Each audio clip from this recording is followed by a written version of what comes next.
Hello and welcome to CotoCat Mets. The Mets in the middle game of their series with the visiting Seattle Mariners. And it's a really amazing game on many levels. But we're going to focus on two interesting plots.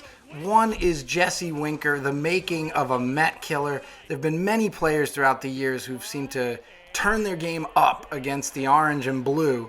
And Winker not only does that, but enjoys agitating the crowd. And we're going to see tonight he's going to agitate the Mets just a little bit. So they get the Winker subplot. And then Patrick Mazeika, the AAA catcher, he's back. He's got a better number. He's wearing Ventura's old number. But he cannot get on the same page with Chris Bassitt early in this game. And it's like causing stress and weirdness to be going on between them.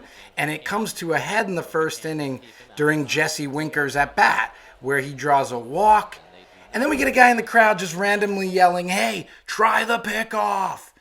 And it works. McNeil sneaks in behind Suarez. The Mets win another replay video review. Kudos to Buck and staff on that. And during the replay review, Bassitt and Mazeika have a moment to kind of get closer to being on the same page. And this is going to set up all the drama in the later innings. In the bottom of the seventh, with the Mets up 3, Buck opts for the lefty-on-lefty matchup despite the career numbers that Winker has on Chase and Shreve. And Winker tattoos a game-tying 3-run bomb.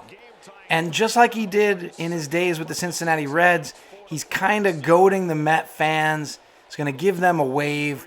But at this point, he's actually angering the Mets themselves. And this could have repercussions later on.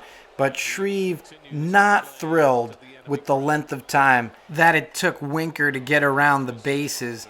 And, you know, the old adage is, you don't want the guy to take that hot dog approach to his dinger. Pitch better. I mean, that pitch was right there. And that is a huge dinger to tie the game this late in the game. But it's going to lead to even more dramatic things because Mazeika is going to jump a first pitch fastball in the bottom of the inning and go yard. And that makes Patrick Mazeika exactly one win above replacing any other Met catcher because Mets catchers don't win games for the Mets. And Mazeika does that in his first start after being on the no communication zone with Bassitt. Early in the game, he goes from 0 to hero, and the only other guy who can help him out is Nito. Pick that sunflower seed right off that forehead.